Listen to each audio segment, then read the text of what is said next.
Imagine you're renovating an old building. You pull a large iron nail from a wall, and the nail brings a chunk of stone with it. Behind the stone is an opening. You keep removing the plaster until you uncover a door that nobody knew was there. Written across it are 4 Latin words: Posentem viginti annos patebo. I don't know how to speak Latin, but I did my best. After 120 years, I shall open. You leave this door alone for the night because, apparently, the people in this story had more restraint than I do. I would have been inside that room before the dust had settled, probably inhaling 16th century tomb fungus and ruining the entire mystery for everyone. I'm a spoilers kind of person. The next morning, you return with the other members of your secret brotherhood. Behind the door is a 7-sided chamber. It has never seen sunlight, yet something installed in the ceiling illuminates the room. The walls are covered with symbols, mathematical figures, and mysterious sentences. Chests contain books, strange mirrors, lamps that still appear capable of burning, mechanical devices, songs written according to some forgotten system, and a miniature model of the universe. At the center stands a round altar. You move it. Underneath it is a perfectly preserved body, holding a book against its chest. Around the altar are the words, Jesus mihi omnia. Jesus is everything to me. The dead man is the founder of your fraternity. He has been waiting in this room for exactly 120 years. His tomb contains enough knowledge to rebuild the entire order if the brotherhood ever disappears. That is the story told in the Fama Fraternitatis, the first public announcement of the fraternity of the Rosicrucians. The problem is that nobody has ever found the tomb. Nobody has ever found the building. Nobody has ever produced a membership list from the original order. Nobody has established that the founder even existed. When the first manifesto appeared in 1614, it announced that an ancient brotherhood of physicians, mystics, reformers, and secret philosophers was finally ready to reveal itself to Europe. Then the brotherhood refused to reveal itself. People wrote letters asking to join. Scholars published defenses. Other scholars warned that the whole thing was demonic. Some alchemists claimed to understand the hidden message, and opportunists began presenting themselves as initiates. Within a few years, Rosicrucianism had become one of the strangest intellectual sensations in Europe. 4 centuries later, Rosicrucian orders still exist. So tonight, in typical idiot mystic fashion, we're going to try to break into the vault. We're going to look at the 3 original Rosicrucian texts, the world that produced them, the men who might have written them, the organizations that later inherited the name, and probably the much harder question under all of this. What happens when a fictional secret society becomes real because enough people decide to continue its work? And if you hadn't realized yet, this is Idiot Mystic, the podcast where I spend probably an irresponsible amount of time reading about mystics, secret societies, strange religious movements, questionable government projects, and occasionally something useful like breathwork. Today, though, like I said earlier, we're talking about the Rosicrucians. You've probably seen the symbol even if you don't recognize the name. A rose growing from the center of a cross. Sometimes it is a single red rose. Sometimes the cross is covered in Hebrew letters, planetary signs, alchemical symbols, and enough additional geometry to make it clear that somebody had recently purchased a very expensive compass. And I know I'm butchering the Latin, but the name comes from Rosicrucians, usually translated as the Rosy Cross or Rose Cross. The legendary founder eventually becomes known as Christian Rosenkreuz, whose surname also means something close to Rose Cross in German. Rosicrucianism is difficult to explain because the word refers to several different things.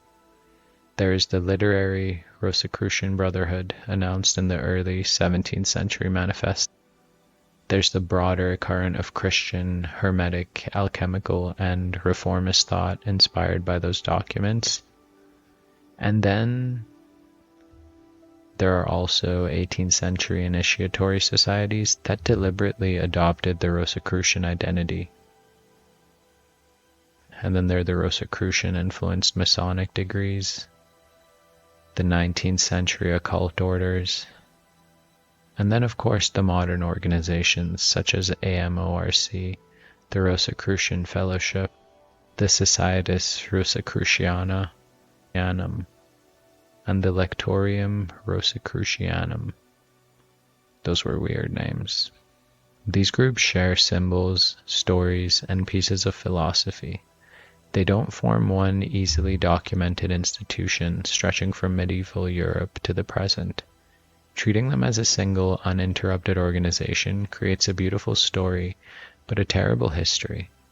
I think the original evidence gives us something more interesting anyway. A set of anonymous books created an ideal brotherhood. Readers attempted to contact it, and other groups tried to embody it.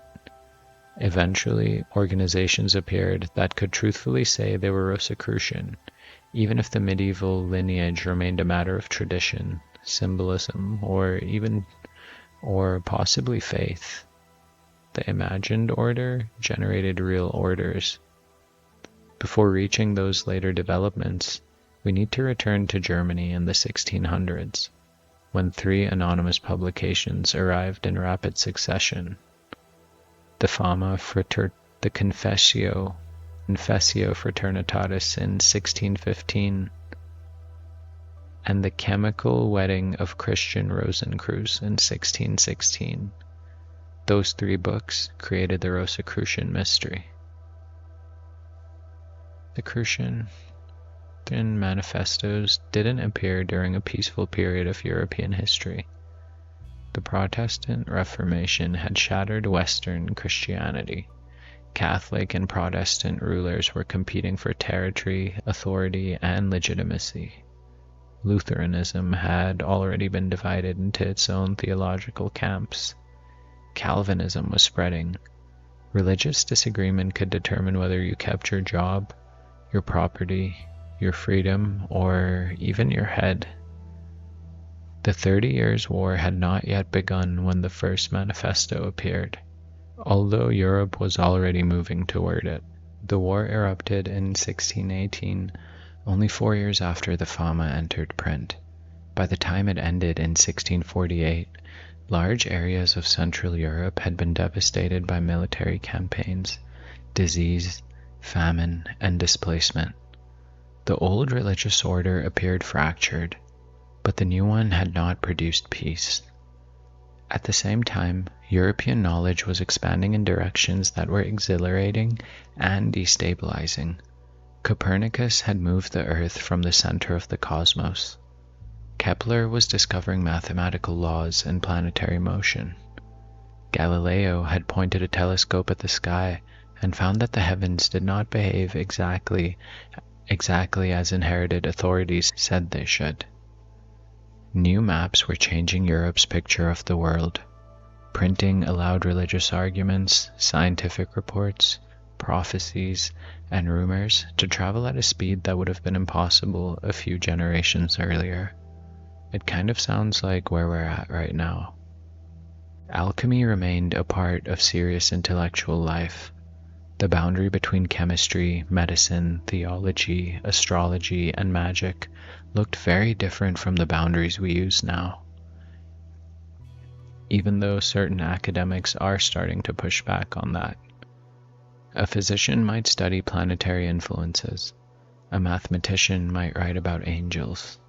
An alchemist might conduct careful laboratory experiments while believing that the purification of metal corresponded with the purification of the soul. People living through this period did not experience the Renaissance, Reformation, and scientific revolution as clearly separated chapters in a school textbook like we do today. They were actually inside the mess. The Rosicrucian manifestos spoke directly to that mess. They proposed the world's broken pieces could be brought back together, and that religion could be purified. They proposed that medicine could be improved, and nature could be understood. There was this idea that political leadership could become wiser, and human knowledge could be reorganized around principles that were simultaneously spiritual, rational, and practical. The authors called for a general reformation of divine and human knowledge. Now, that didn't just mean adding a few electives to the university curriculum. They imagined an overhaul of European civilization. Oxford historian Alistair Hamilton describes the brotherhood in the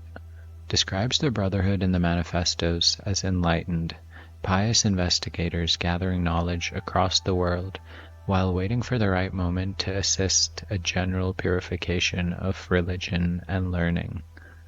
Donald R. Dixon places the Rosicrucian texts within a broader Protestant that dreamed of learned Christian societies devoted to education, reform, and public benefit. There was also this kind of apocalyptic atmosphere surrounding the project. Many Europeans believed they were living in the final phase of history. Celestial events, religious wars, unusual weather, political upheaval, and new discoveries could all be interpreted as signs that the world was approaching a decisive transformation. The Rosicrucian writers used this mood without just announcing the date of the apocalypse. Their dawn was intellectual and spiritual. Darkness would end up giving way to a new light. After this, hidden wisdom would become available, and the world would rediscover truths that had once been known and then buried beneath pride, corruption, and useless argument. This is one of the first reasons the Rosicrucian story became so powerful. It allowed readers to believe that history had a concealed direction, and that the confusion all around them might just be the painful opening of a door. That idea still really sells well. Every generation has people who look at collapsing institutions, new technologies, and cultural conflict, and decide that humanity is secretly entering the next stage of consciousness. Sometimes they're right about the collapse. Their success rate with the next stage of consciousness, though, is much harder to calculate. The Rosicrucian promise was especially seductive because its agents were already among us. They had no headquarters anyone could locate. They wore the clothing of whatever country they entered. They possessed extraordinary knowledge and healed people quietly. Their anonymity proved their humility, and their invisibility conveniently explained the lack of visible Rosicrucians. It's honestly the perfect secret society. Invisible enough to stay unverified, but powerful enough to explain everything. The first printed Fama Fraternitatis appeared in Cassel in 1614. Its full title announced a report of the praiseworthy brotherhood of the Rosy Cross, addressed to the learned and rulers of Europe. The volume appeared alongside a satirical proposal for the universal reformation of the world, adopted from a work by the Italian writer, story, Traiano Boccolini. Even the publishing context placed the Rosicrucian story behind the idea that society required a complete intellectual and political renovation. The Fama begins by praising recent discoveries and the increasing knowledge of nature. It says humanity has been given an opportunity to understand its own dignity as a microcosm, a small world reflecting the greater structure of creation. Yet scholars have failed to cooperate. They cling to Aristotle, Galen, and inherited authorities. They protect their reputations, and academic disciplines remain separated. Philosophers argue, and physicians repeat mistakes. Theologians attack one another. Knowledge exists, although it is scattered and distorted. Into this situation comes Father Brother CR. The earliest Fama usually calls him CR or CRC. The fully developed name Christian Rosenkreuz becomes clearer through the later Chymical wedding and subsequent Rosicrucian tradition.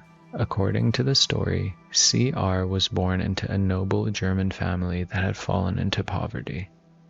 He entered a monastery as a child and learned Greek and Latin. While still young, he accompanied an older brother on a pilgrimage toward the Holy Land. The companion died in Cyprus, but CR continued. Instead of becoming another European traveler who visits 3 cities and spends the rest of his life explaining foreign civilization to everyone, he decided to listen. He travels to a place called Dumkar in Arabia. Historians have debated whether Dumkar refers to a real location, a distorted name, or an entirely symbolic city. In the story, the wise men there already know CR by name. They receive him as someone whose arrival has been expected. He studies physics, mathematics, and Arabic. He translates a mysterious book M into Latin. He learns a system in which the different fields of knowledge fit together. After several years, he travels through Egypt and then reaches Fez in Morocco. Fez is especially important. The Fama praises the cooperation of the scholars there. Their knowledge is incomplete, and the text still looks at them through an early modern European Christian lens. Yet they communicate discoveries instead of treating information as private property. Their magic is described as purified. Their understanding of nature appears integrated. This is one of the more complicated features of Rosicrucian mythology. The founder receives crucial wisdom from Arab and North African teachers. The text recognizes that Europe has forgotten knowledge preserved elsewhere. Later, in the same literature, the authors use ugly Protestant polemics against Islam and Catholicism. Admiration and prejudice occupy the very same pages. I think we can tell something from that contradiction about the intellectual world behind the manifestos. European scholars could depend heavily on Arabic philosophy, mathematics, astronomy, and medicine, while still writing as members of a hostile religious culture. We should acknowledge both realities rather than cleaning the history into a modern interfaith brochure. From Fez and Morocco, CR travels to Spain. He expects European scholars to welcome what he has learned. They do not. The learned men fear embarrassment. Accepting his system would require them to admit that their own teaching contains serious errors. CR offers a new synthesis of knowledge, and the universities respond the way institutions usually respond when somebody arrives with a proposal to reorganize everything. They schedule no follow-up meeting. He then returns to Germany, builds a house, and continues his studies. He develops mathematical instruments, records his knowledge, and considers how it might serve future generations. Eventually, he invites 3 brothers from his former monastery to join him. Together, they establish the first form of the fraternity. They create a secret language and dictionary. They prepare books. Their medical work attracts so many sick people that the original 4 members need additional help. The brotherhood expands to 8. All 8 are described as unmarried men bound to the work. This is still a strongly Christian, male, monastic-style fraternity in its earliest literary form. Later Rosicrucian orders would interpret the tradition very differently, and several would go on to admit both men and women. The original brothers signed 6 agreements. They will heal the sick without charging money. They will wear no distinctive uniform and follow the clothing customs of whichever country they enter. They will meet once a year at the house of the Holy Spirit, or explain their absence in writing. Each brother will find a worthy successor before he dies. The letters CR will serve as their seal and identifying mark. The fraternity will remain secret for 100 years. These rules tell us almost everything important about the ideal Rosicrucian. He possesses knowledge without displaying superiority. He provides practical service. He blends into ordinary society. He works within a disciplined fellowship.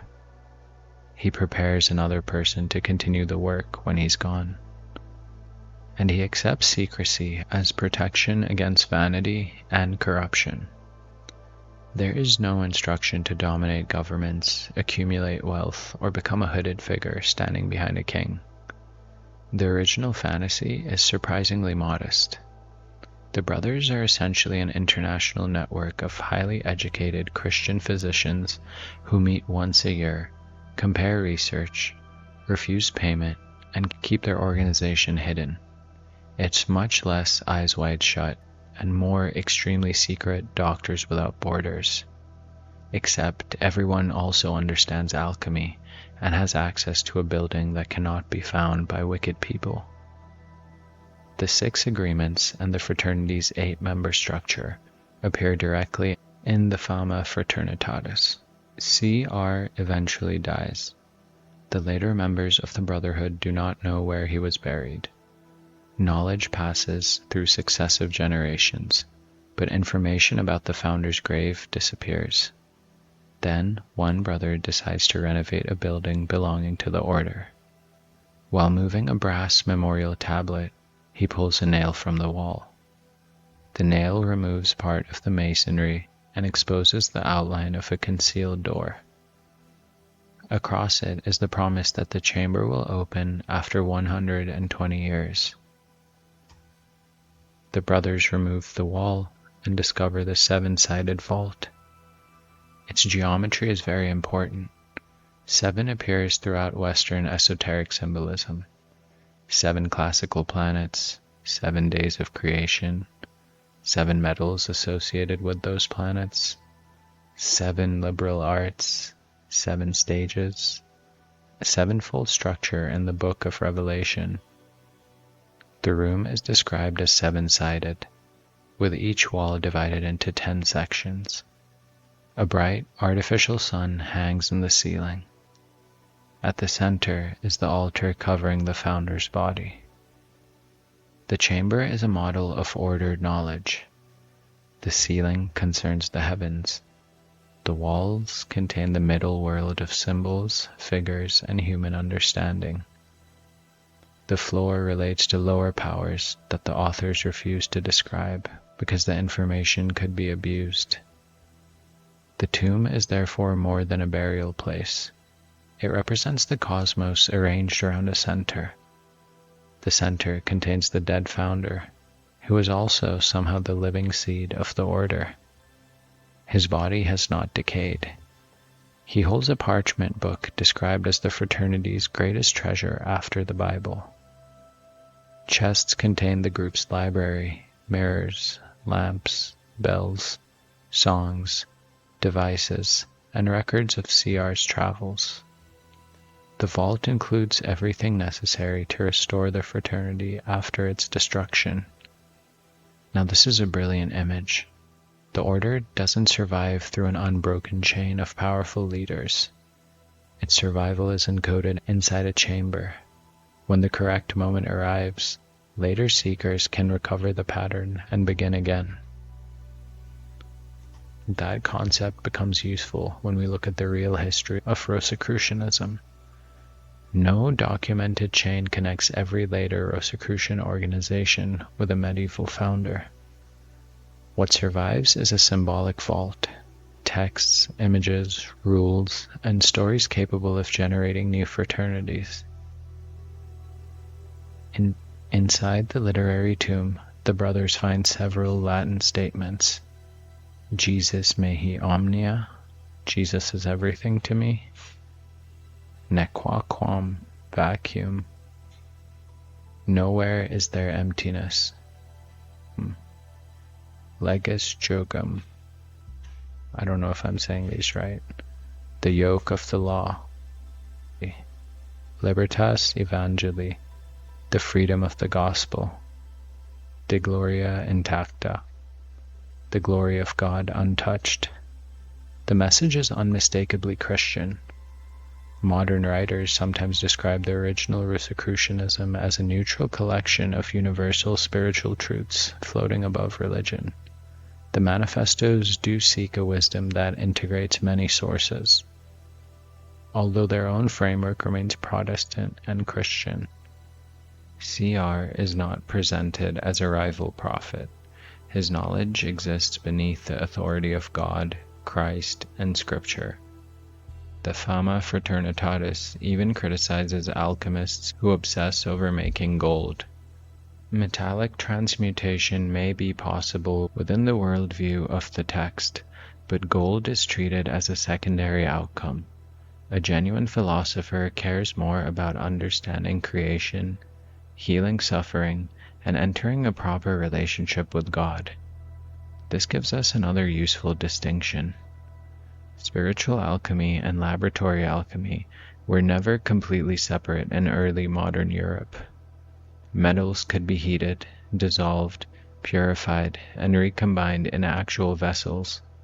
The same language could describe the transformation of the human soul.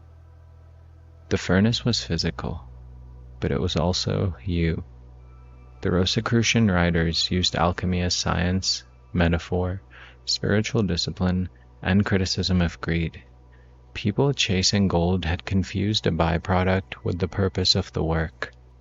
400 years later, we have spiritual influencers explaining that they have transcended material attachment while selling a $40 water bottle.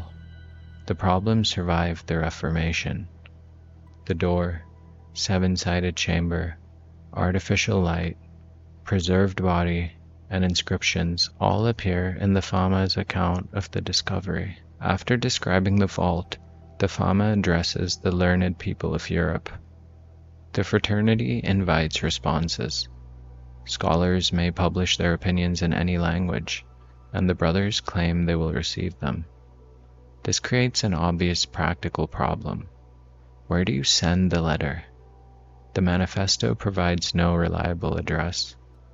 The order says sincere seekers will somehow come into contact with the brotherhood. False-hearted people and those motivated by greed will fail. This arrangement turns silence into evidence. Suppose you write to the Rosicrucians and receive a response. The order exists. Suppose you write and hear nothing. Perhaps you were unworthy. The letter reached them secretly, or the invisible brothers are observing you. The claim becomes extremely difficult to disprove. We see the same structure in modern spiritual communities. A promised experience arrives for some participants. Those people confirm the teaching. When the experience fails to arrive, the student may be told that ego, doubt, impatience, or insufficient preparation blocked it. A system capable of explaining every possible outcome becomes emotionally powerful and historically slippery. Even so, the invitation worked. People responded publicly. Some begged for admission. Others offered their service. A few implied that they had already been contacted. Hundreds of texts, letters, defenses, attacks, and commentaries entered the Rosicrucian controversy during the following years. The authors had thrown a fictional organization into Europe and watched real people apply for membership. The second manifesto, the Confessio Fraternitatis, appeared in 1615. Its tone is much more direct and more intense. The Fama tells a story.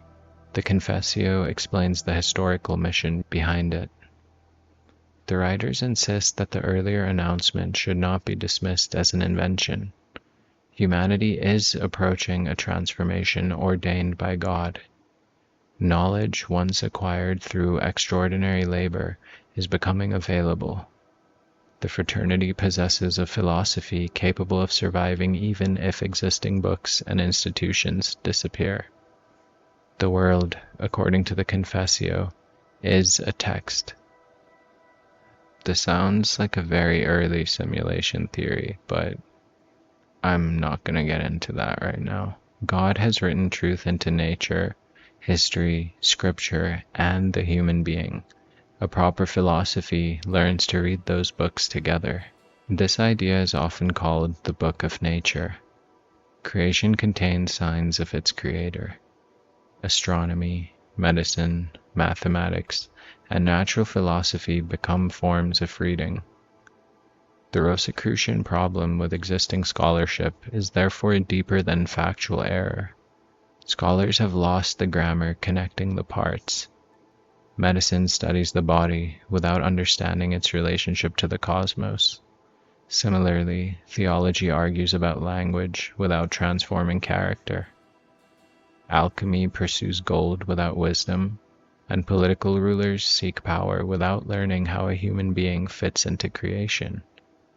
Rosicrucian philosophy promises to restore those missing relationships. The Confessio also speaks in prophetic language about new stars and signs appearing in the heavens.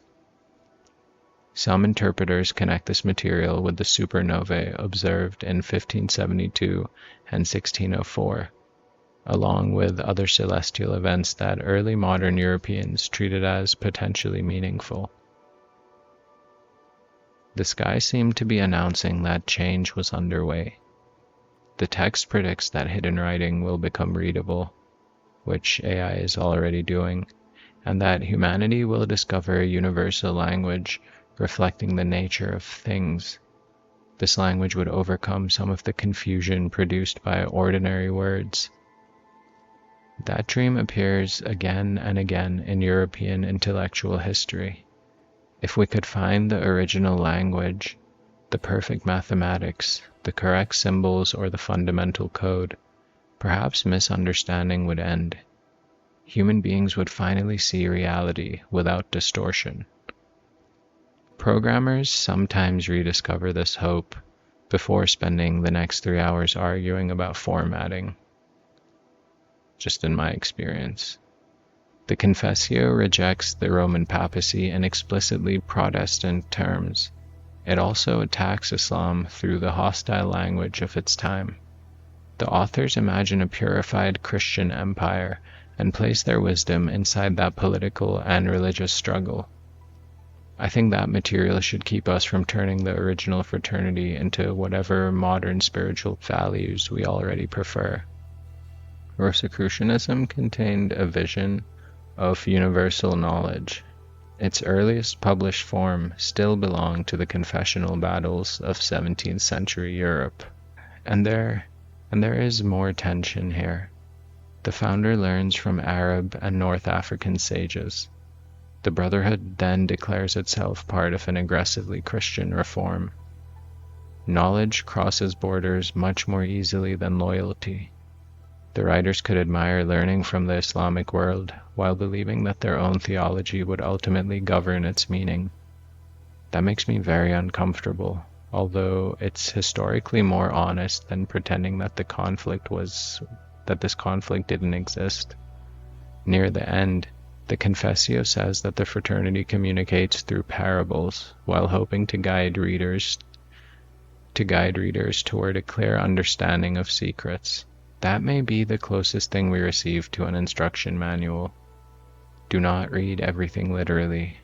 Also, don't assume that symbolism means nothing ever happened. I think this text wants to operate in both those spaces at once.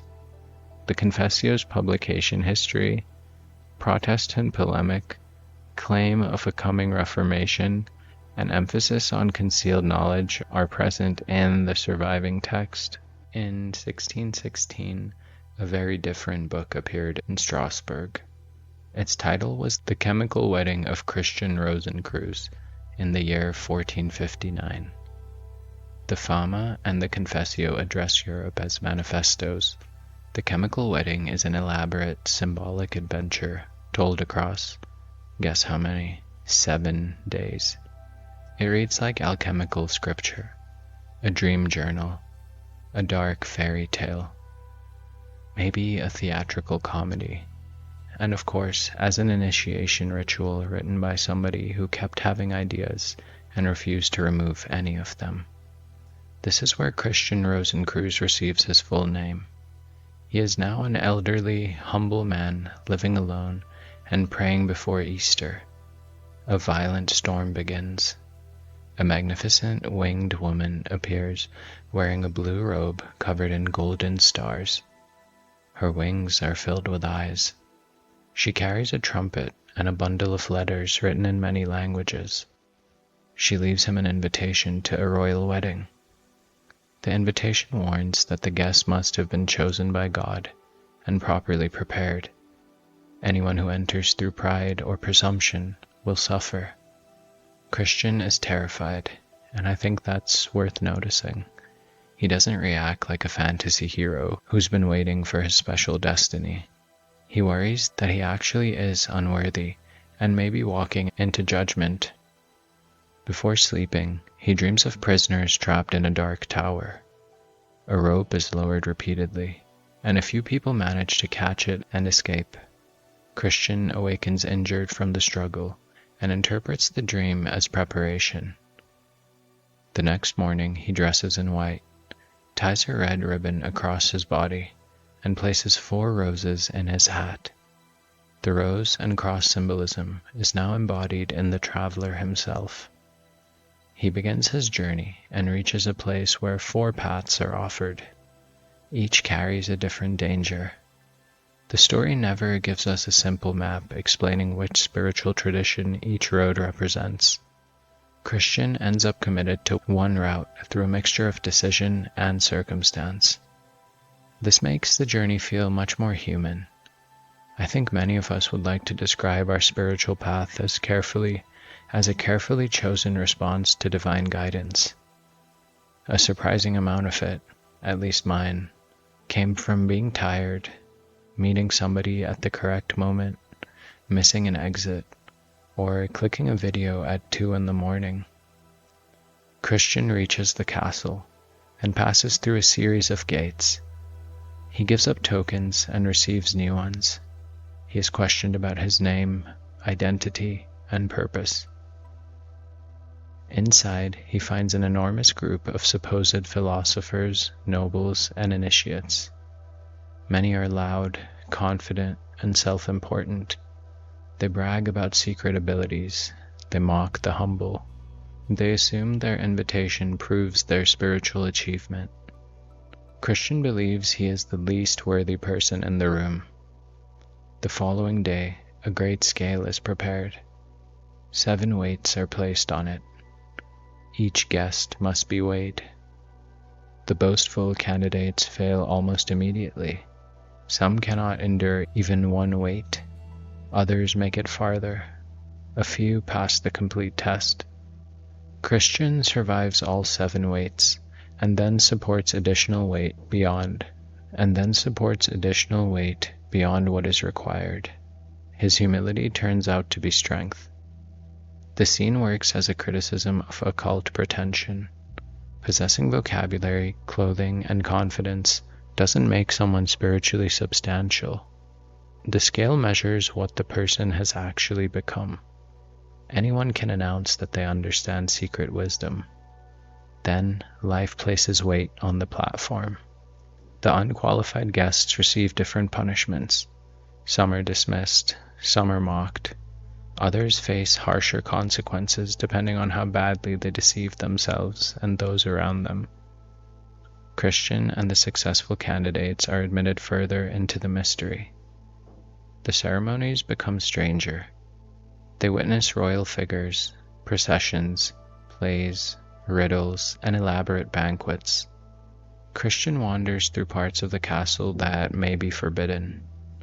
At one point, he sees the naked body of Venus, or a figure identified with Venus, lying in a hidden chamber. This secret vision later carries a penalty. The royal wedding then becomes a royal execution. Several kings and queens are beheaded. Their bodies are placed into coffins. An executioner who performed the killings is himself beheaded. The guests are left grieving and confused. That night, Christian sees coffins apparently carried away in a solemn procession.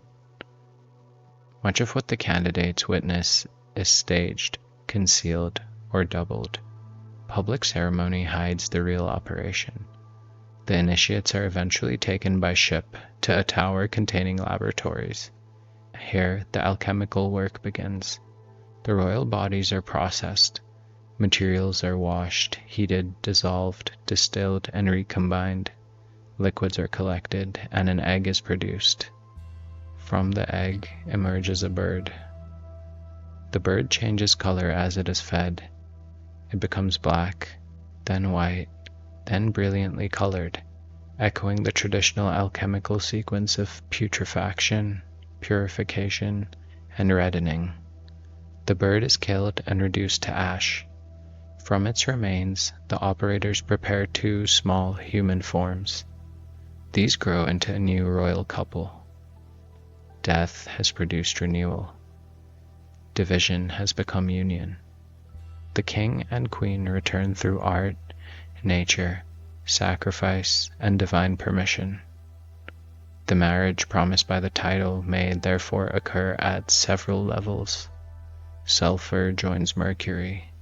Sun joins moon, masculine joins feminine, and body joins spirit.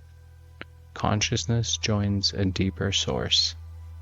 Contradictory parts of the person enter a process that destroys their previous arrangement and produces a new one.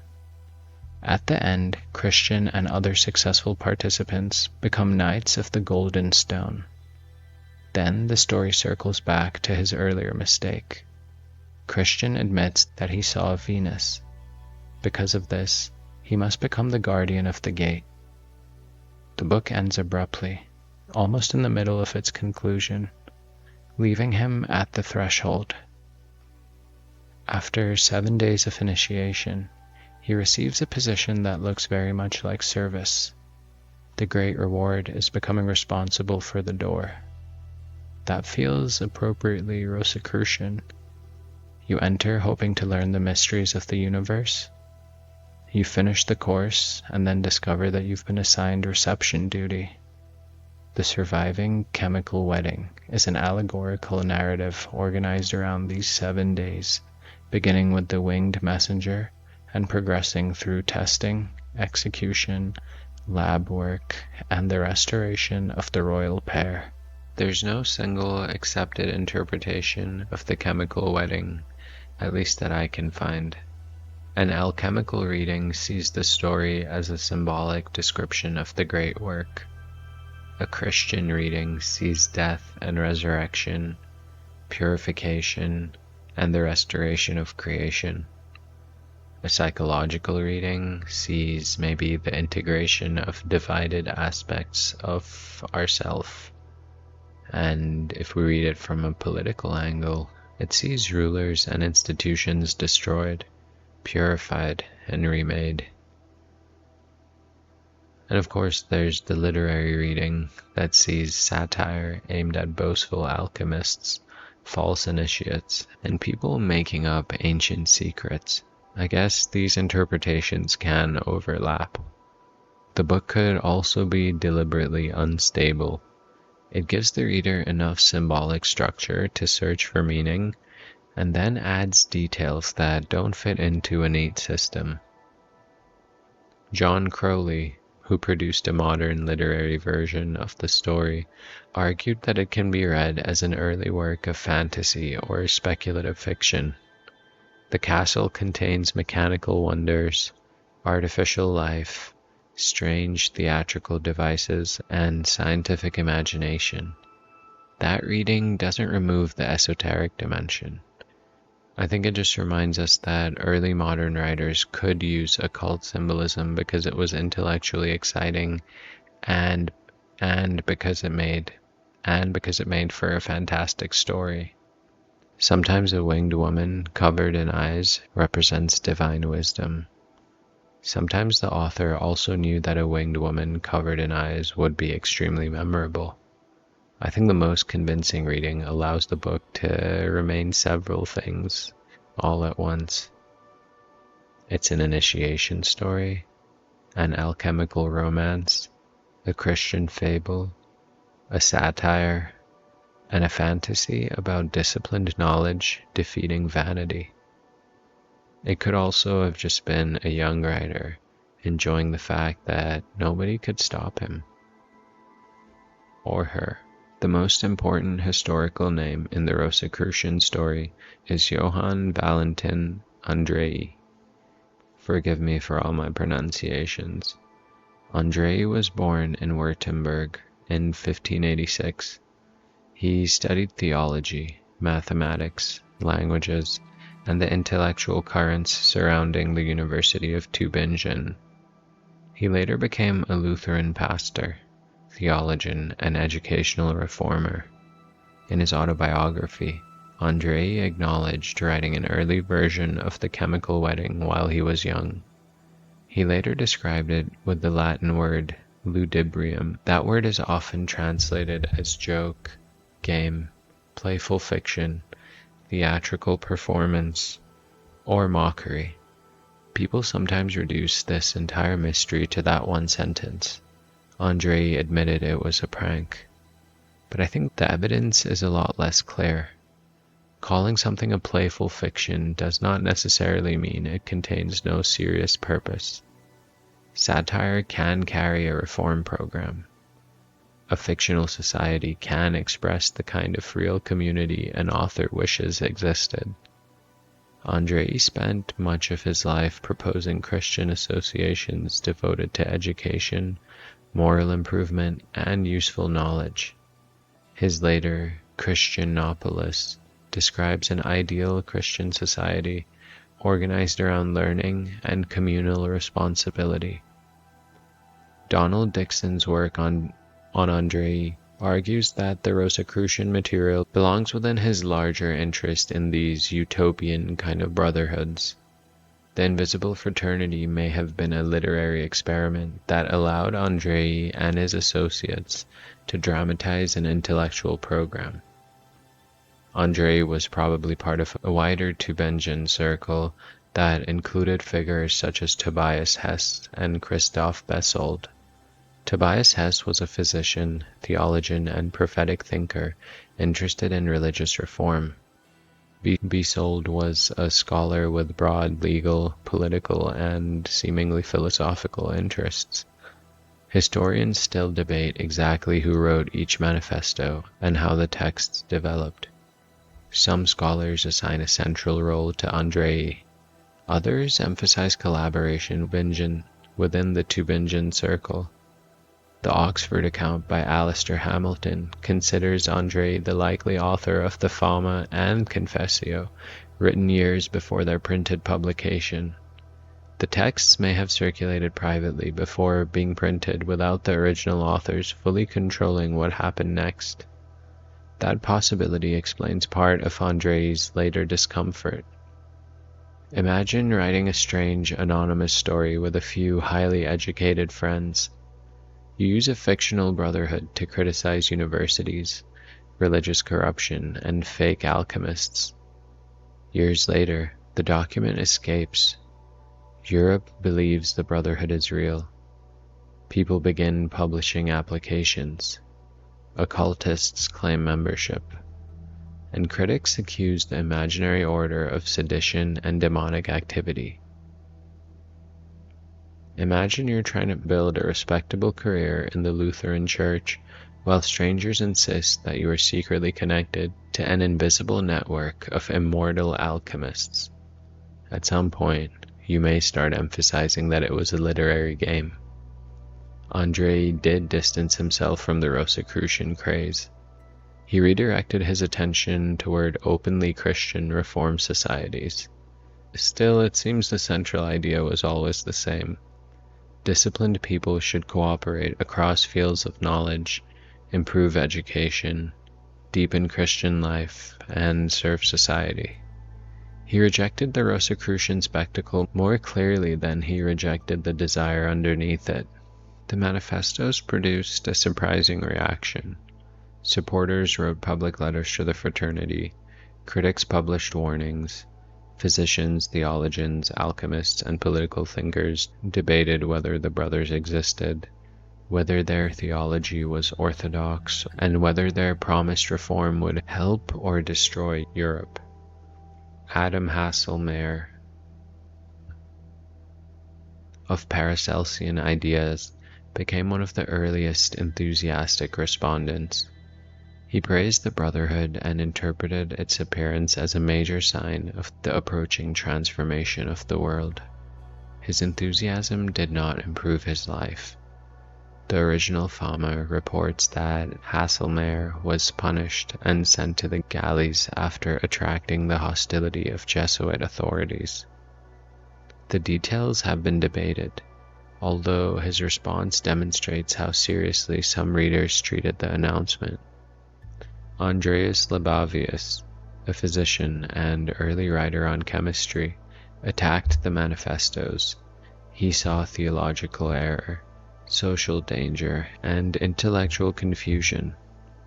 Robert Flood, an English physician and mystical philosopher, defended the Rosicrucian ideas. Flood wrote about the relationship between the human being, the cosmos, music, medicine, and divine order. He didn't produce evidence that he belonged to the original fraternity. His defense helped connect Rosicrucianism with the wider Hermetic and Paracelsian culture of that time. Michael Meyer, I don't know who's naming these children, I'm sorry, a German physician and alchemical writer associated with the court of Emperor Rudolf II, also treated the Rosicrucian project sympathetically. His emblem books combined images, music, poetry, and alchemical symbolism. But neither man could simply introduce a Rosicrucian brother to the public. The order remained absent while its intellectual supporters became famous. That absence increased the fascination.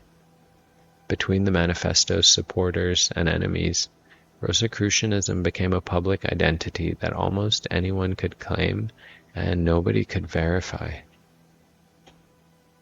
Then came Paris. In 1623, mysterious notices appeared around the city, claiming that deputies of the College of the Rose Cross were staying there, visibly and invisibly. The language was perfect for creating panic. Rumors spread that the brothers could become invisible, read thoughts, transform matter, and enter locked rooms. Writers connected them with magic, heresy, and diabolical forces. Evidence later suggested that the Paris placards were probably a hoax created by young men, possibly medical students. The cultural reaction mattered more than the prank. By this point, the Rosicrucian had become a recognizable character. He was the hidden adept who knew the structure of nature, the anonymous physician who could heal impossible illnesses, the secret reformer working behind governments, the magician who never allowed himself to be seen. The rumor of a Rosicrucian could now operate independently of any organization. I think the Paris episode can be seen as just an extension of the controversy that was first generated by the manifestos. I guess we can now address the central question. Was there a real Rosicrucian order before the manifestos? Did the original order even exist? The available historical evidence does not establish the medieval fraternity described in the Fama. There is no confirmed record of Christian Rosenkreuz as a 14th or 15th century person. There's no authenticated House of the Holy Spirit that has been identified, and the seven-sided vault hasn't been found.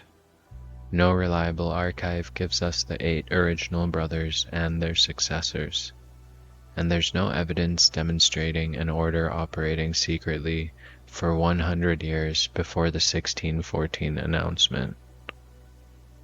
A person committed to the story can always answer that perfect secrecy would leave no evidence. And since this is idiot mystic, we both know that's logically possible. But it also leaves the historical claim beyond confirmation. So from a historian's perspective, the safest conclusion is that the original order, as described, is literary or legendary. That conclusion still allows for a real circle behind the texts. Andrei, Hess, Besold, and others may have discussed reform, theology, medicine, and the creation of learned Christian societies. Their group would have been much smaller and more ordinary than the fraternity described in the story, although it could have supplied the human model. So we should probably separate 3 possibilities. The first is a medieval order founded by Christian Rosenkreuz, exactly as the manifestos claim.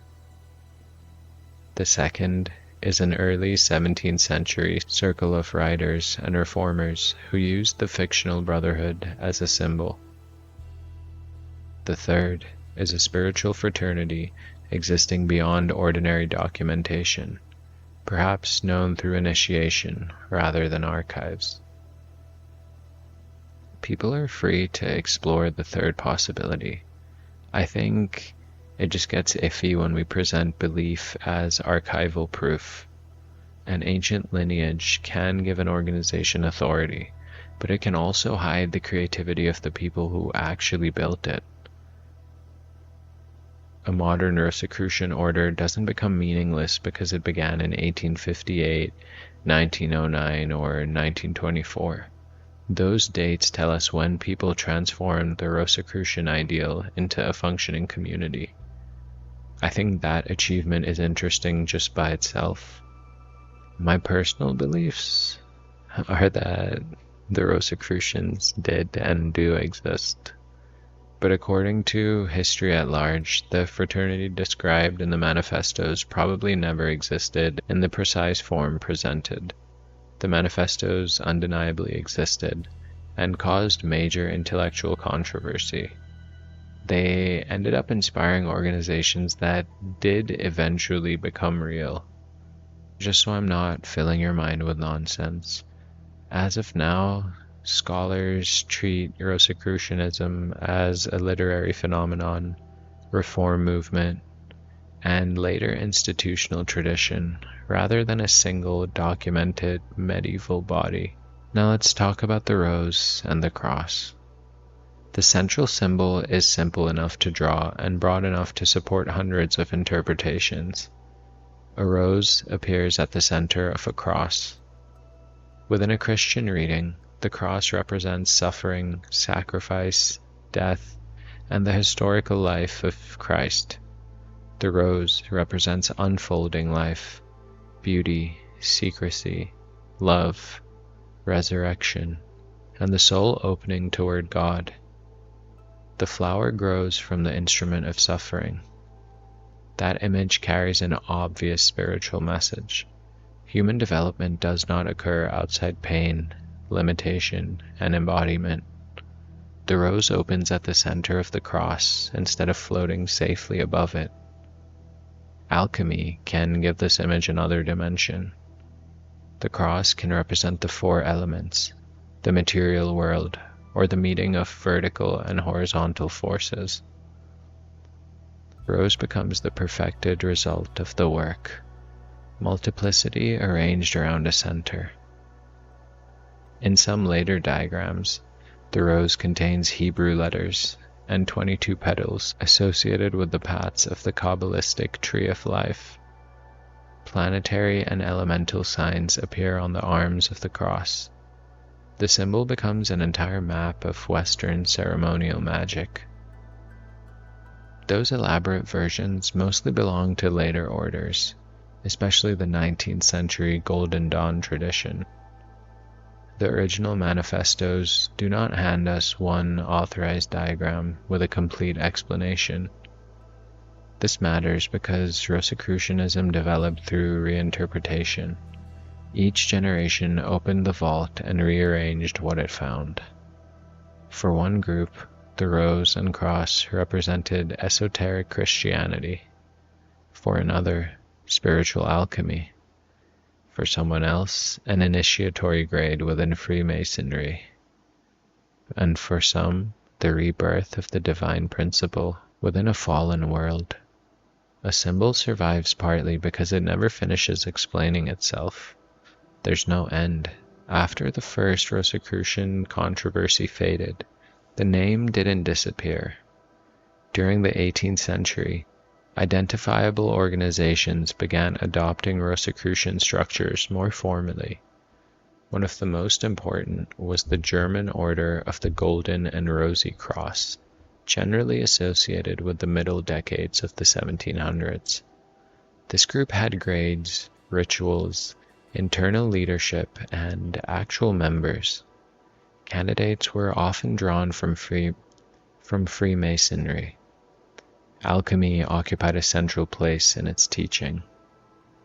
I think here we finally encounter something closer to the secret order imagined by modern audiences like you and me. I mean, there were initiations, there were hierarchical degrees, there were promises of concealed knowledge, and there were internal political struggles. There were also people who spent enormous amounts of time and money attempting alchemical operations that did not make them enormously rich, which is one of the most historically consistent features of alchemy. I guess successfully transmute or go broke trying. I don't really know what they were thinking, but I guess the pursuit of transmutation can drive a person to madness. I feel called out. Continuing.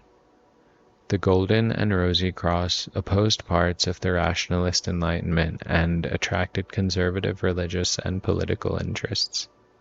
Under leaders such as Johann Christoph von Wollner and Johann Rudolf von Bischofwerder, it gained influence in Prussian Masonic circles and at court. The group claimed access to ancient wisdom and presented itself as superior to ordinary Freemasonry. Its documented existence does not prove that Christian Rosenkreuz founded a medieval fraternity. It shows that the Rosicrucian myth had become a model for a real 18th century initiatory society. The order's grade structure later influenced groups such as the Societas Rosicruciana in Anglia. Histories of the Golden and Rosy Cross place its recognizable institutional development in the 18th century and connect it to Masonic and alchemical networks. Rosicrucianism and Freemasonry do overlap, although claims of direct descent require a lot of caution. Freemasonry developed its recognizable Grand Lodge structure in the early 18th century. Its rituals use the imagery of builders, architecture, brotherhood, and the Temple of Solomon.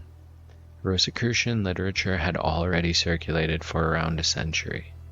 Both traditions valued secrecy, symbolic initiation, and the idea that moral knowledge could be communicated through staged experiences. Members moved between esoteric organizations, symbols traveled, ritual writers borrowed useful material. By the later 18th century, explicitly Rosicrucian grades appeared within Masonic systems. The best known example is the 18th degree of the ancient and accepted Scottish Rite, commonly called the Knight Rose Croix or the Knight Rose Cross. Its Christian symbolism involves death, spiritual renewal, and the victory of light. Different jurisdictions interpret the degree differently, and the existence of Croix, a Rose Cross degree, does not mean every Freemason is a Rosicrucian. It means Rosicrucian symbolism entered Masonic ritual culture and has stayed there.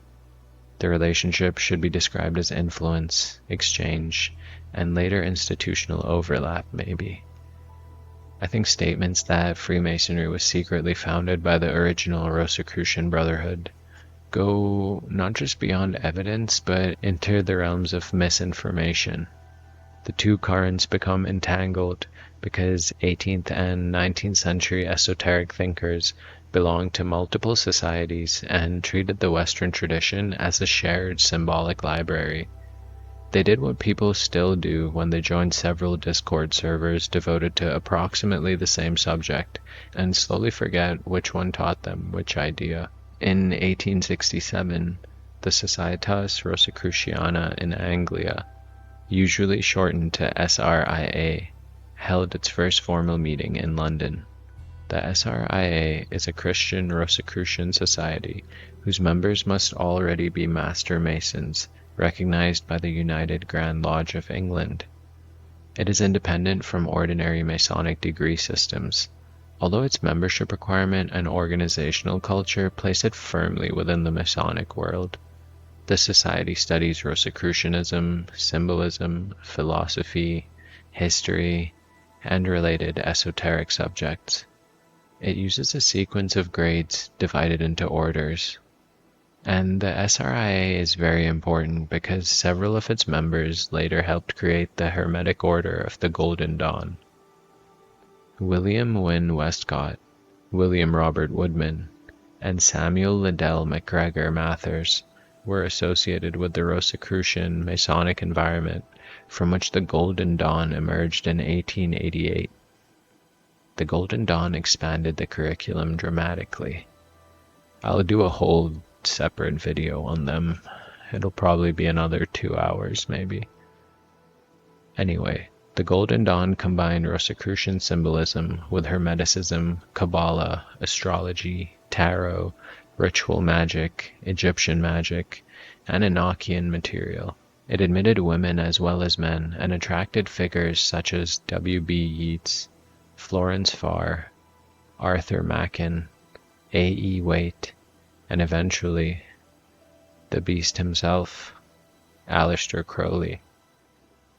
Its inner order was called the Red Rose and the Cross of Gold. By this stage, Rosicrucianism had traveled a long way from 8 anonymous physicians healing people without payment. And while I don't think anyone should be doing this, the Golden Dawn created one of the most influential systems of modern ceremonial magic. Nearly every contemporary Western occult practice involving colored grades, elemental initiations, tarot correspondences, Kabbalistic path working, and those dramatic temple rituals owe something to this environment.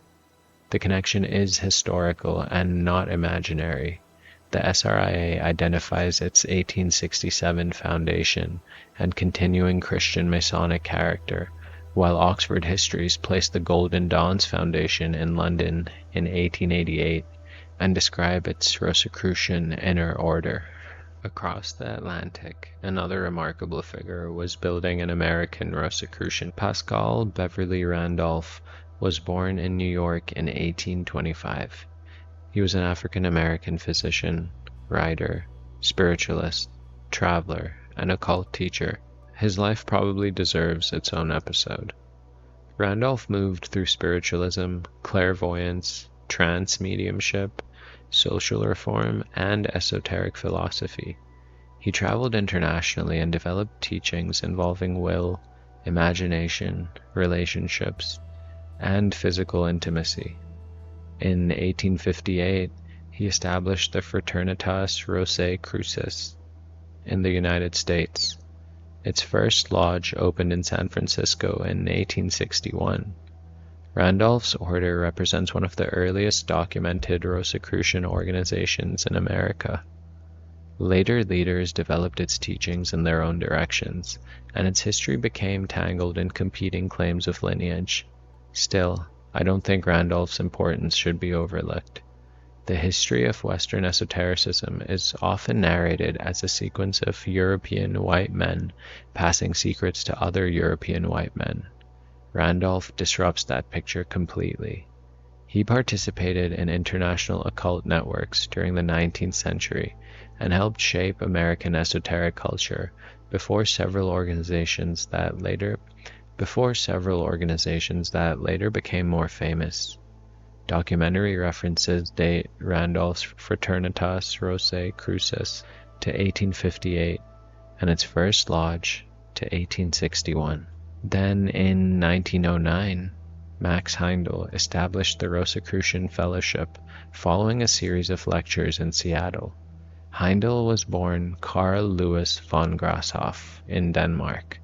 His teachings drew from esoteric Christianity, astrology, reincarnation, spiritual evolution, and the broader occult environment of the late 19th and early 20th century.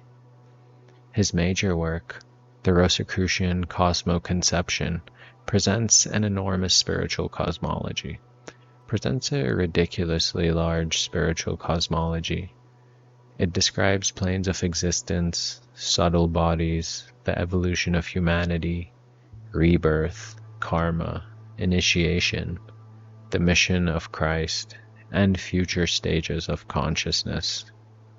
Now you can see this is no longer the sparse philosophy of the original manifestos. It's a pretty detailed modern esoteric system influenced by theosophy and the other occult currents of its era. The fellowship identifies itself as an international association of Christian mystics. It emphasizes spiritual study, prayer, service, healing, and a disciplined way of life. Some members adopt vegetarianism and avoid alcohol. Astrology plays an important role in parts of the teaching. The fellowship's headquarters, Mount Ecclesia, developed in Oceanside, California. The Rosicrucian Fellowship's own history dates its launch to 1909, after Heindel's Seattle lectures. I think it's important to separate Max Heindel from H. Spencer Lewis. They founded different Rosicrucian organizations and often get confused. Heindel wrote the Rosicrucian Cosmoconception, and Lewis founded AMORC's American Cycle. I don't know why they keep getting mixed up, but maybe it's because the early 20th century had a lot of men founding mystical fraternities with similar names. And since I mentioned AMORC, I should probably talk about them now. The largest and most publicly visible modern Rosicrucian organization is probably the ancient mystical order Rosicrucis, commonly known as AMORC. Harvey Spencer Lewis formally established AMORC's American organization in 1915. AMORC distinguishes between its traditional history and its chronological history. The traditional history connects Rosicrucian wisdom with ancient mystery schools, especially Egypt, and presents the order as one expression of a much older initiatory tradition. The chronological history concerns the documented modern organization associated with Lewis and the 20th century. I found this distinction to actually help me out a lot. A traditional history communicates how an organization understands where its spiritual inheritance comes from, but a chronological history describes what documents can verify. And this is so helpful to keep separate because the confusion always starts when you collapse those categories and mix the two things. AMORC developed a system of lessons, or monographs, that members could study at home. The curriculum included concentration, visualization, meditation, metaphysics, psychology, symbolism, healing, and what the organization described as natural and mystical laws. The correspondence model allowed AMORC to spread internationally without requiring every student to live near a lodge. Members could also participate in local affiliated bodies and initiatory ceremonies. Lewis was a talented organizer and promoter. AMORC built Rosicrucian Park in San Jose, California, with administrative buildings, a temple, a research library, and the Rosicrucian Egyptian Museum. The organization's public material interprets the cross as the human body and the rose as unfolding consciousness. It presents Rosicrucianism as a practical, mystical philosophy, rather than a religion requiring members to abandon their existing faith. AMORC has also issued modern manifestos addressing ecology, technology, and humanity's future. In doing so, it continues the original Rosicrucian about writing public declarations about the reformation of civilization. Its historical claims should be read according to the organization's own distinction. The documented American cycle begins in 1915. The older lineage belongs to Rosicrucian tradition.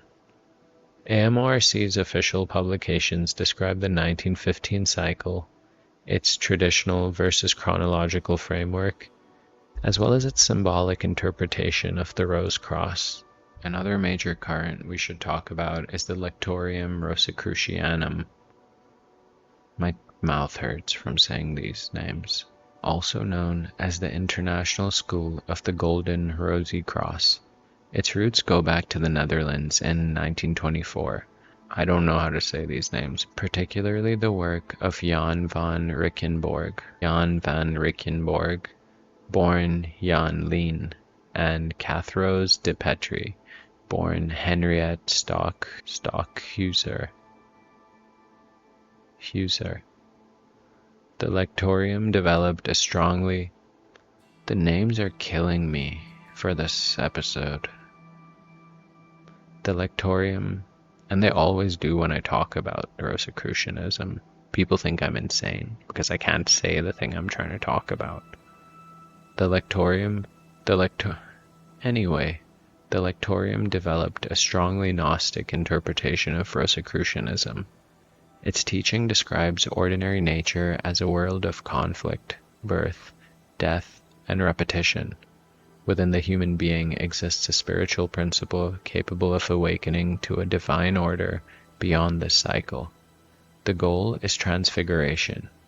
This involves more than improving the ordinary personality. The seeker participates in the birth of a new spiritual human being. The rose becomes the divine spark, or rose of the heart. The cross is the field of earthly existence through which the process unfolds. The school draws from the Rosicrucian manifestos, Hermetic writings, Christian scripture, Gnostic texts, Gnostic traditions, and figures such as the Cathars. Its tone differs sharply from AMORC's practical monograph system and from the astrological cosmology of Max Heindel. All three are called Rosicrucian. Each one opened a different chest inside the symbolic, seven-sided vault. The Golden Rosy Cross dates its Dutch beginnings to 1924 and describes its work as a path toward fundamental transformation of consciousness. Now, there's no universal Rosicrucian creed accepted by every order. Still, several themes do appear repeatedly. The first is that human beings contain unrealized spiritual potential. The second is that nature can be studied as a meaningful order rather than dead material. The third is that knowledge should transform the knower. The fourth is that wisdom carries an obligation of service. The fifth is that symbols and initiation can communicate truths that ordinary explanation cannot fully capture. The sixth is that humanity moves through historical cycles, and periods of crisis may open opportunities for renewal. The seventh is that genuine transformation requires preparation, ethics, and humility. Different orders disagree about reincarnation, astrology, ritual magic, Christian doctrine, subtle bodies, ancient Egypt, Kabbalah, and organizational lineage. That was a lot, but they do disagree about a lot of things. Some of them are explicitly Christian. Some welcome people from many religions. Some are closely tied to Freemasonry. Some admit anybody willing to study. Some emphasize group ritual, and others focus on private lessons. A person saying the Rosicrucians believe this may just be describing one 20th century organization and projecting it backward onto a 17th century text. The original documents offer a much narrower core. Reform knowledge, study nature and scripture together, heal people, avoid greed, work quietly, prepare worthy successors, place spiritual development above public recognition. I think all of these things, they're already enough to keep someone occupied for the rest of their life. Now, I think it is important to talk about the Rosicrucians and science. One of the largest historical debates is about Rosicrucianism and the scientific revolution. Historian Francis Yates argued that the Rosicrucian movement formed part of an intellectual atmosphere connecting Hermetic philosophy, Protestant reform, mathematics, science, and political hopes surrounding figures such as Frederick V of the Palatinate and Elizabeth Stuart. Her 1972 book, The Rosicrucian Enlightenment, transformed modern discussion of the subject. Yates did not establish that an organized medieval fraternity secretly founded modern science. Her argument concerned an intellectual movement and a shared imagination of reform. Later scholars criticized parts of her reconstruction. The connection between Rosicrucianism and institutions such as the Royal Society remains suggestive rather than a proven organizational lineage. The early Royal Society grew from networks of natural philosophers interested in experiment, correspondence, and collaborative investigation to an invisible college. That phrase sounds Rosicrucian, and writers have often connected it with the invisible brotherhood. Yet an invisible college can also mean an informal network of scholars who cooperate without belonging to one physical institution. Shared language doesn't prove shared membership. There are genuine similarities, though. Both projects value collaboration and criticize sterile academic authority. Both imagine knowledge gathered across national borders, and want practical discoveries of investigators rather than a single philosopher working alone. I think the major difference is in the method. The Royal Society increasingly emphasized public experiment, repeatable observation, and reports that other investigators could test. The Rosicrucian Brotherhood emphasized secrecy, symbolic knowledge, and adepts who could not be located. Modern science developed partly by making the chamber visible. The experiment should be described, the method should be examined, and the claim should survive somebody else attempting it. Rosicrucianism belongs to the intellectual soil from which parts of modern scientific culture emerged, but that soil also contained theology, alchemy, astrology, and magic. Science didn't just show up one morning after everybody sensible agreed to stop being weird. The relationship between Rosicrucian ideals and utopian learned societies and later scientific institutions remain an important scholarly question. Since I'm me, I think they had a lot to do with the beginning of science. I think there's a hidden hand in everything and the invisible college is real. But I'll just say this: direct claims of organizational descent do exceed the evidence. Once a secret society becomes famous, people begin assigning it additional responsibilities. Rosicrucians have been connected with Francis Bacon, Shakespeare, the founding of Freemasonry, the Royal Society, the Illuminati, revolutions, hidden royal bloodlines, underground masters, Atlantis, extraterrestrials, and nearly any historical event that appears more interesting after someone reveals a hidden secret. I'm not always trying to be a skeptic. You know I'm not. I mean, from the videos I make, I'm clearly not, but a few of these connections are plausible. Rosicrucian ideas influenced later esoteric and Masonic organizations. Occultists often belonged to overlapping networks. Political figures did participate in secret societies, and symbols moved between groups. The larger claims usually depend on association rather than evidence. A person owned a Rosicrucian book. Another person knew somebody who belonged to a Masonic lodge. Both people visited Prague. Therefore, they secretly reorganized Europe. This style of reasoning creates a world where proximity is proof, and missing evidence demonstrates successful concealment. Now, I'm not saying this way of thinking is wrong. I'm just saying that being near something isn't always proof, but sometimes it is. So I just try very hard not to go full crazy, because you're not supposed to. I don't think. Am I? Anyway, the Rosicrucian myth is especially vulnerable because invisibility is built into its origin. If you cannot find the brothers, they must be hidden. If you find a group using the name, they are descendants. If groups disagree, one may be a decoy. If an alleged member denies membership, the oath required denial. The theory consumes every objection.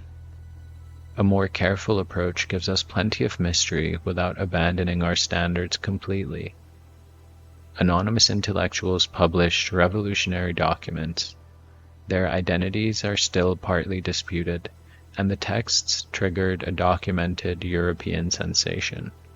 People formed later orders based on them, and then those orders influenced major occult movements. The symbolic legacy reached literature, art, psychology, Freemasonry, ceremonial magic, and modern alternative spirituality. That story is already weird enough. I don't think we need to make the Rosicrucians responsible for the French Revolution, the moon landing, and the price of eggs. Though, I mean, they could be. I think the Rosicrucian story survived because it answers several deep desires at the same time. It tells us that wisdom has not disappeared, it's just gone underground. It tells us that good people may be working quietly even when public institutions look corrupt. It tells us that knowledge can become whole again, and that service matters more than status. It mentions that history has hidden doors, and that the seeker may be invited. Those desires become especially powerful during periods of crisis, kind of like now. When institutions fail, people imagine an invisible institution that remains pure. When experts contradict each other, people imagine masters who understand the complete system. When society becomes noisy, hidden wisdom feels more trustworthy precisely because it doesn't advertise itself. There is danger here. The fantasy of secret masters can make ordinary evidence seem inferior. It does this to me almost every time. It can encourage dependence on people claiming privileged access. It can turn healthy curiosity into permanent suspicion. But there's also something valuable about this. The Rosicrucian myth asks what a community of knowledge would look like if its members cared more about healing than recognition. The original brothers do not place their names on buildings. They wear ordinary clothes and move across borders. They meet to compare what they have learned. They don't charge the sick, and they prepare successors. I know I've gone over this a few times, but the fantasy contains an ethical criticism of the world that produced it, and the one we live in today. Most modern institutions reward visibility, competition, branding, and control of information. The Rosicrucian brotherhood imagines people becoming powerful enough to hide their power, and I understand why that remains appealing.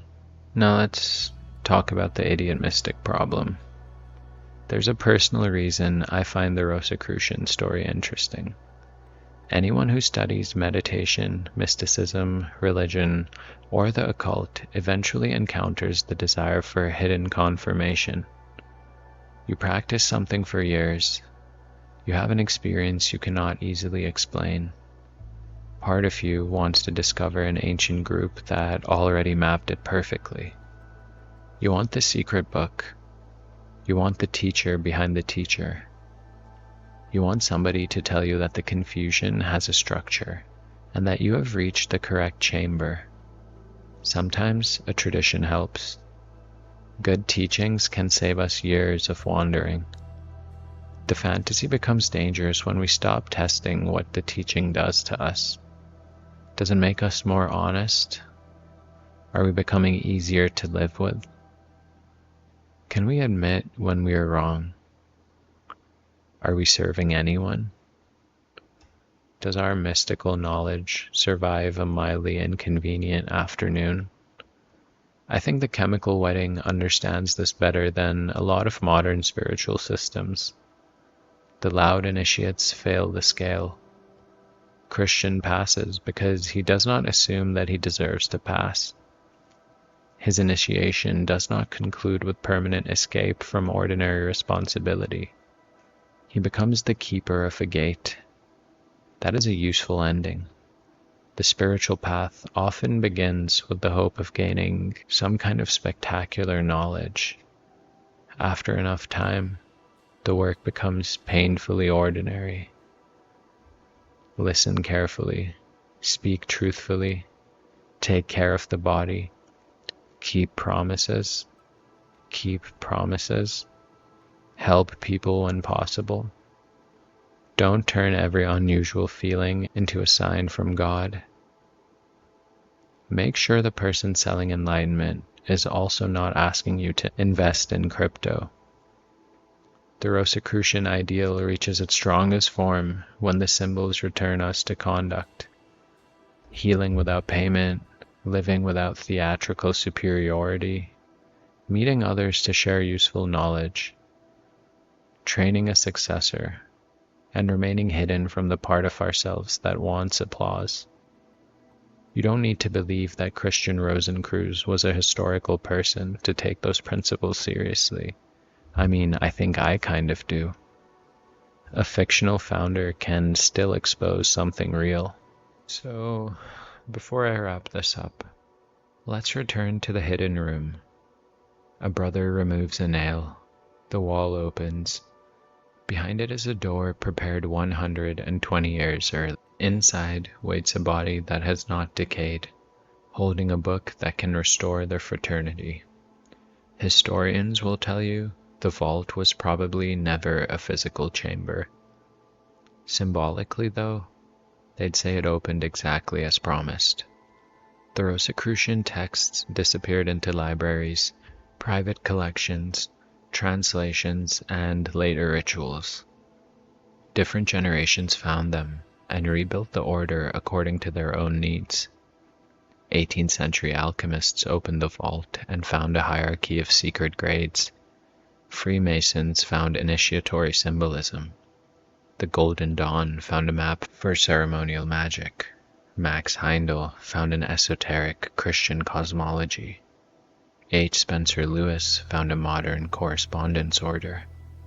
The Lectorium found a Gnostic path of transfiguration. Artists found images. Conspiracy theorists found an invisible government. Historians found a network of early modern reformers. or influencers using fiction to imagine a better intellectual world. Each group removed the altar and discovered a different book underneath. The original question was whether the Rosicrucians existed, but by the 18th century, they definitely did. They existed because people had read about a fraternity that might never have existed and decided that somebody should build it. And that might be the deepest Rosicrucian secret. Human beings are capable of creating traditions backward. A story announces that ancient wise people lived according to certain principles. Later readers inherit those principles, form a community, and give the story a future. The ancestors may be legendary, but the descendants become real. And there's something beautiful about that, even after removing the supernatural claims, even though I don't always do that. A small group of writers looked at a divided Europe and imagined physicians, philosophers, and spiritual seekers cooperating in secret for the good of humanity. Their continent went to war, and universal reformation never arrived. The universities didn't unite, and the churches didn't stop fighting. The Rosicrucians did not step forward with the master key to nature. Still, the image survived. A rose growing from a cross. Life unfolding from difficulty. Wisdom preserved inside a hidden chamber. Knowledge waiting for somebody patient enough to remove the wall. Maybe the vault is a library. Maybe it's a community. Maybe it's the part of a person that remains inaccessible while they're trying to prove how enlightened they are. The door opens when the performance becomes exhausting. Behind it, there may be no immortal master. There may only be a set of instructions. Learn carefully. Serve quietly. Do not confuse gold with the great work. And when the time comes, leave enough behind that somebody else can continue. Thank you for listening to Idiot Mystic. If you enjoyed this episode, share it with somebody who you know knows that there's more out there than what we're generally told. You can find the podcast on YouTube and Spotify, along with the Idiot Mystic blog and the rest of the strange things I keep making.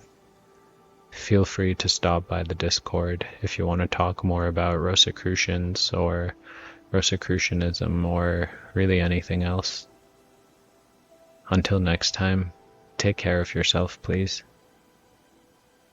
Stay weird, and please, be careful when removing old nails from the wall. There might be a chamber underneath.